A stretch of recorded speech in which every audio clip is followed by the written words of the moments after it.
So we've just arrived at the Acropoli dell Antica Circeo. Now this has huge polygonal walls, so heading down the side of a mountain, almost into the sea. We're kind of on the west coast, in between, halfway between Naples and Rome, and it's one of the polygonal wall sites, one of the most impressive ones. There's only one stretch of wall really that we know about, but we're going to send up the drone because you can't get to some of it and see what we can find here, because again, this shows that the Pelasgians or the giants or whoever built these sites were here at this particular place.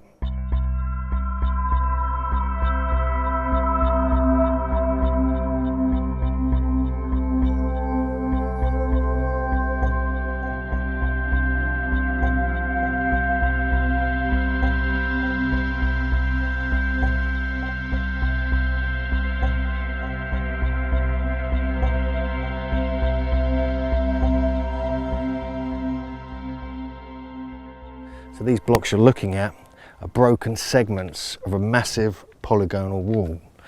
This is not what you'd expect, but this has been badly damaged, almost to create steps. And the reason why it's probably been damaged is because they created a big wooden cross over on that side to represent obviously the Christian belief. But this was here thousands of years ago, long before any Christians for sure. And there's a good segment of the wall here, what's left of it, neatly placed blocks going all the way up there. Here's a megalithic nymph who's just appeared on top of this megalithic polygonal block. But it just shows you a good example of the magnitude of some of these polygonal walls. And even on the way up here, the name given to this is like Mura Cyclope. So they're talking about the wall of the Cyclops. And this is a tradition that goes back even to the Romans. They believed that the Cyclops culture were involved in the construction of these sites, because there's no way they believed any humans could have created them.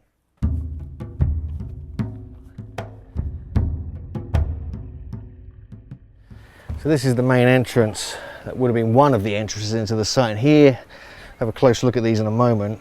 We see indentations, like carvings out of the rock, like some kind of hinge.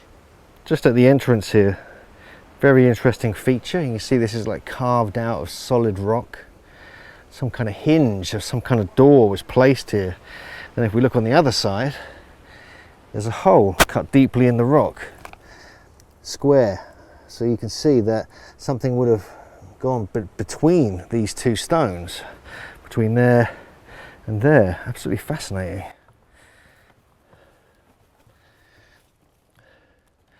You can just see the tops of the stones there. There's the hole in the rock, and even underneath it there's an indentation on the second rock.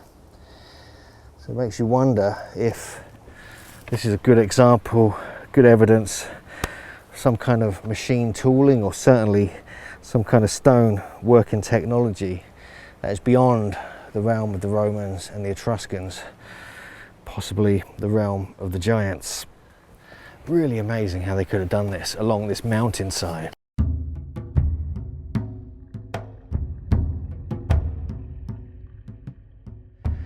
So we've managed to find a way to go further down the hill to see some of the wall here, and you can just see it here.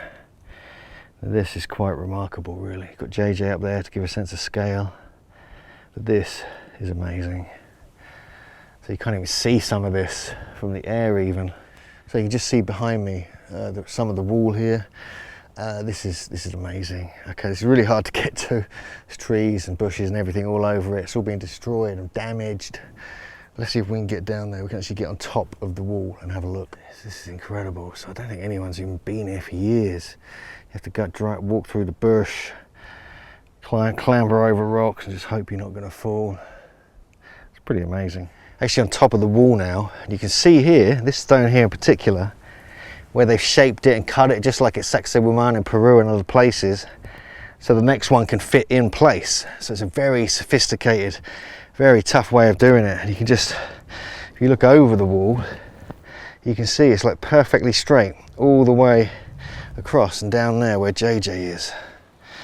Absolutely stunning piece of technology, and it's just been forgotten and left on this mountainside.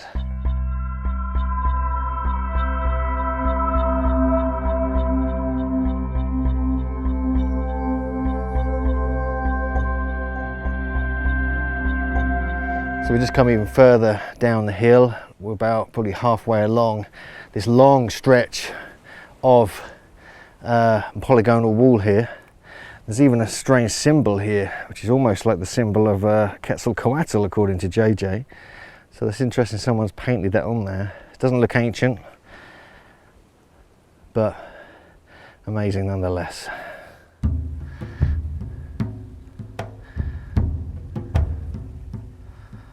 So we were just discussing, why would the ancient people build these polygonal walls on the sides of cliffs facing the sea, when they haven't really got any real purpose apart from just being walls to show anyone coming in from the sea or from other territories their location? Is it a warning sign saying don't come here, there's giants here, we're protecting our territory?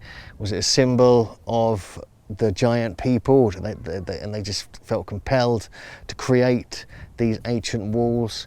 Was it something else? Was it some kind of geometry, some kind of message, some kind of ritual that they would do when they were creating these walls that was passed down from generation to generation? It really is a mystery. I mean, even if you look into the Roman and Etruscan and earlier cultures and the Pelasgians even, it's really unclear the purpose for building like this. And we could say the same thing about ancient Peru.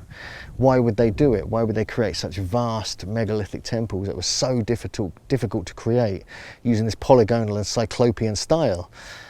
But anyway, we're up here and this is right by the coast. It's a beautiful location. You can see the sea right behind me there. We've got some beautiful footage from the air, and it's just one of the many mysteries of ancient Italy. And we're going to continue further. We're going to head further north to Tarquinia and other places to see more of these walls and more sites, and even some Etruscan sites as well. But we know they're not as old as these very, very ancient prehistoric polygonal walls.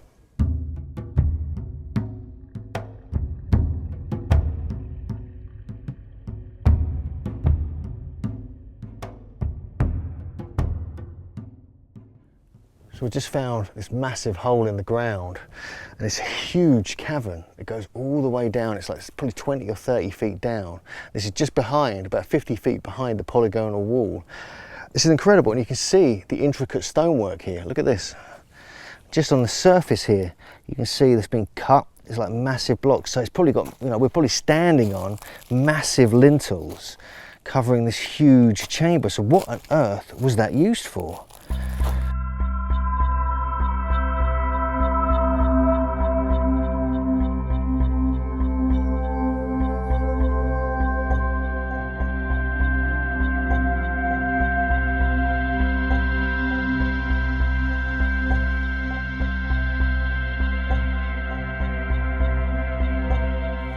So we just sent the camera down there just to see if we could see anything. It's difficult to see anything with the camera, but we got some shots. But this could be a grave of the giants. And I'm not saying that lightly. I think this is how they could have buried the dead here, because we know there are, it's known that within the walls, or sometimes just outside the walls, that the Etruscans and the Pelasgians would bury their dead. And so the fact we're finding this just inside the wall is really intriguing.